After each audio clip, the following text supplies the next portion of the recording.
and I'm not paid nor sponsored to create this video. I'm going to put my pattern down on my light box, and I am just going to tape it into place with some masking tape. And I'm going to get the basic of the design that I want painting, which is basically going to be these flower bits and these leaf bits and these circles. I'll do this later on when I'm thread painting, and I might just want to get these square boxes in as well. So I'm going to go ahead and do that. This is the fabric I am going to be using. It is called muslin, and basically it is fabric that dressmakers use in order to do their first draft of clothing. I am using it because it's a really great base for doing fabric painting with little to no bleeding when you're using water when you're mixing, because these paints activate with some sort of a medium. So you can use there's a golden fabric medium, and there's also stuff that you can pick up at Michael's if you wanted to. So I've turned my light box on, and what I basically like to do is use a friction pen to get all of my pattern down. So I will draw around this picture. It's my version of a Macintosh rose, if you're wondering what it is. Macintosh used to do stained glass like vases and stuff like that. It's very Art Deco, and I love Art Deco. And get these leaves on here, and then get these circle bits on. And I think I am going to have this going a little bit further down here. Draw another leaf.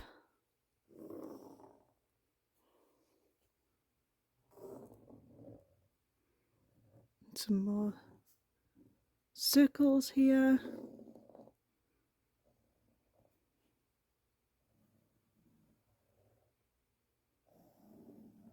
And just go around, and I actually didn't need to do them lines. Whatever. Do another leaf here.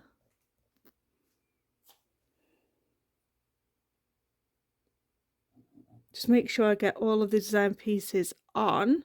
And then I kind of wanted to do these kind of square bits that I had going.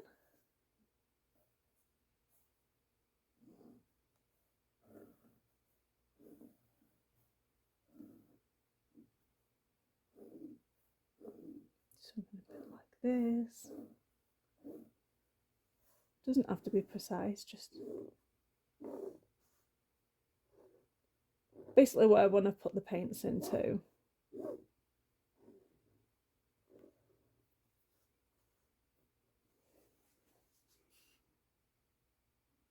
There we go.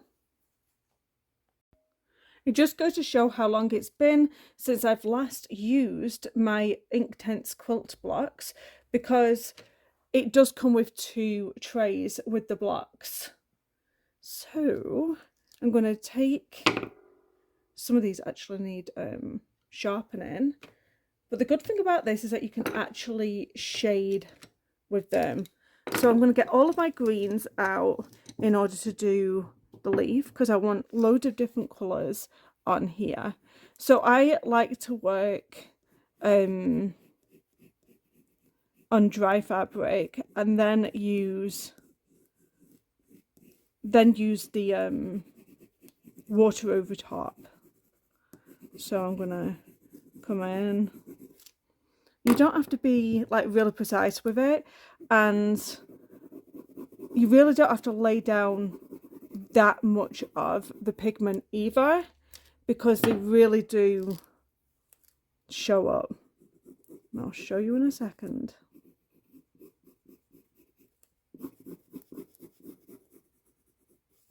Sometimes I like to leave some empty areas so then you can kind of like have that a lot more lighter and have these sections a lot more darker. So I've got just a regular water here and a really stiff bristle paintbrush, because you kind of need that when you're working with these. So I'm now going to apply some water on here, and you'll notice that it'll start to activate the Inktense pigments. So go in, and I'm going to use my water.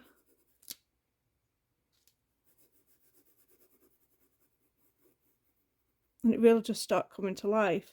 So like I said, you really don't need to apply that much of the pencil for it to start activating.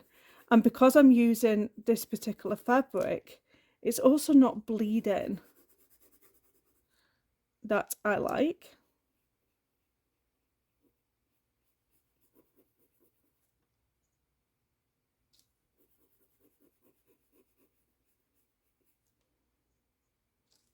I'm going to stop waffling on and just let you guys, let you see this come to life.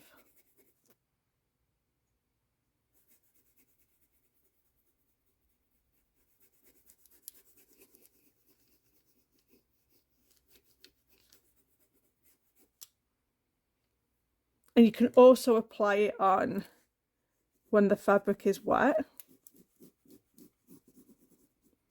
And it'll go on a lot more easier when it's wet.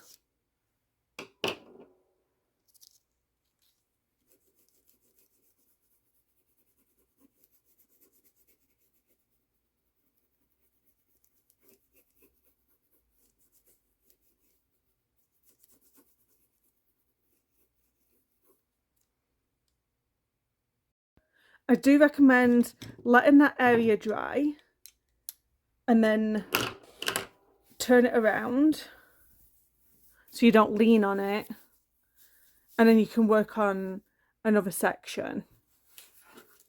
So let's do that. So you see what I'm doing here, I'm really not colouring in that much, and I'm just bringing that down. What I might do is show you a block maybe. Let's grab one of these blocks out. So these are the blocks, and you can apply a lot more pigment with the blocks. So it's really just personal choice of whether you want the blocks or whether you want the pencils. You could also cut these off and make them smaller, and then you could put them in a little pot and activate these inks. Another thing with the blocks is you do get it on your fingers, so just watch it when you're touching your fabric. The best part of this process is obviously going in with that water and activating that pigment.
going to go ahead and start colouring in some of these circles. Like I said, you really don't have to apply too much for it to even activate.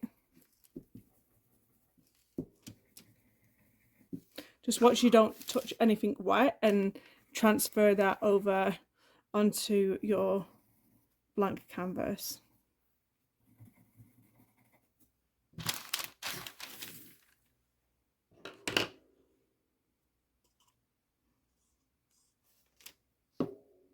And then apply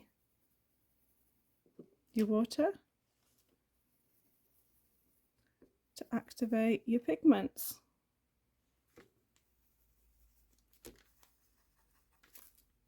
It always surprises me how the ink ends up being activated.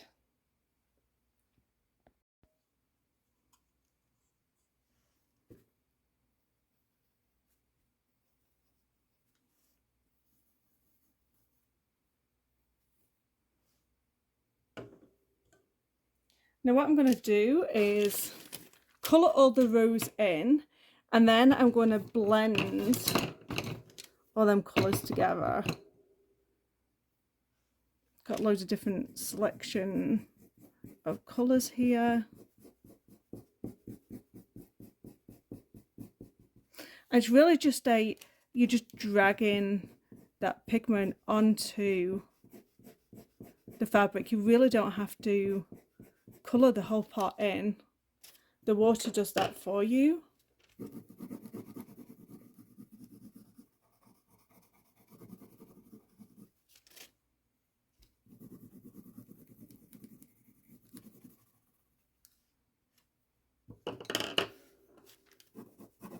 Once I use a colour, I try and move that to one side so I know that I've used it.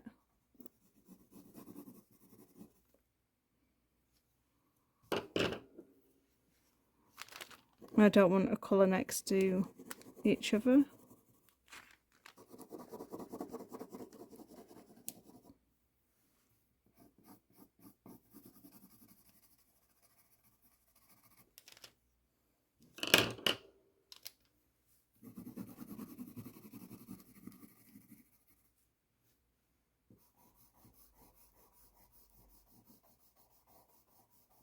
And again, once that is done, you can go ahead and apply that water again.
Then I'm going to come in here with these blues.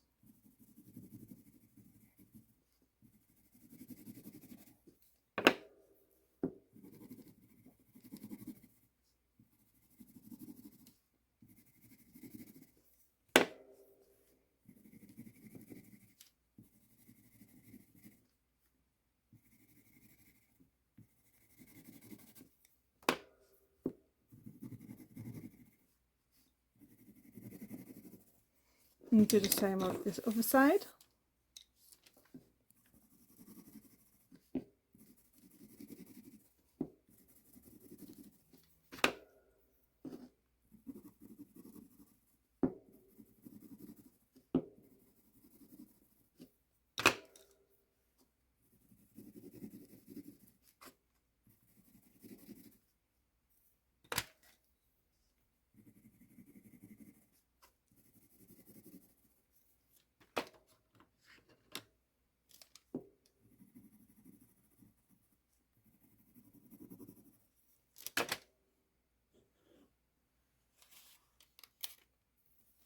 And then activate these colours.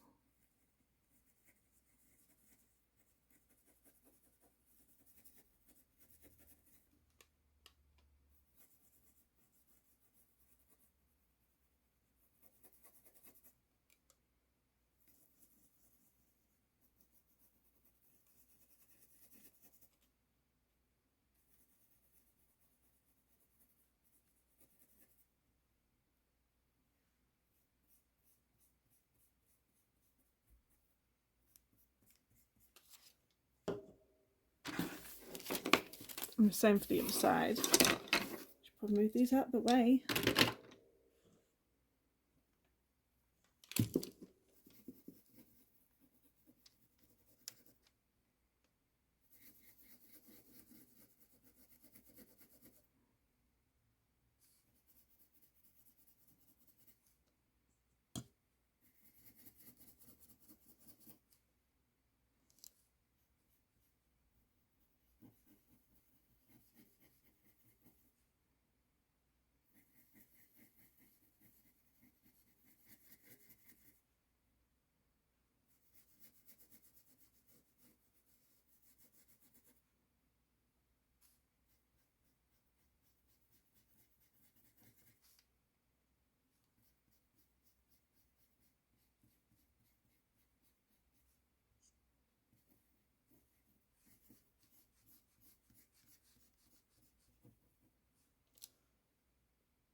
It obviously isn't going to look like much just yet because we need to get it looking like this, and all these lines that you see are going to all be fabric painted, and obviously it's not fabric painted yet, so you are going to have to subscribe to my channel and you won't miss seeing my next video. Until then, I have over 500 sewing and quilting tutorials that you can be watching.